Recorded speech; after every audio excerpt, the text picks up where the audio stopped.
What is the current debate of modern medicine versus Ayurveda and other traditional system of medicines? See modern medicine का एक बहुत robust research programme है। कोई भी medicine बाहर आने से पहले लैब में टेस्ट होती है, उसके बाद एनिमल टेस्टिंग होती है and thereafter human trials होते हैं। उसके बिना वो मेडिसिन बाहर नहीं आ सकती है जब तक उसका रिसर्च ना हो, उसकी सेफ्टी एफिकेसी ये एस्टेब्लिश ना हो और उसके रिस्क फैक्टर्स ना पता हो, तब तक that medicine can not be brought to the market. Indigenous system including Ayurveda they have a long history. Most of them work through diet, natural remedies including herbs, जिसमें कि बहुत सारी like ashwagandha, turmeric, they have been found to be useful and beneficial for people. But the biggest problem with those system is they don't have any evidence based studies. कोई ऐसी studies नहीं हैं जो उनकी सेफ्टी एफिकेसी ये establish कर पाए और उनके रिस्क फैक्टर्स को इस्टेब्लिश कर पाए।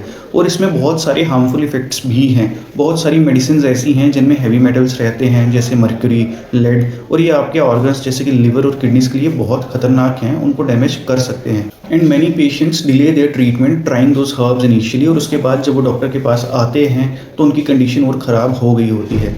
So it's not Ayurveda which is bad. The problem is the evidence is not there with the medicines which they are using.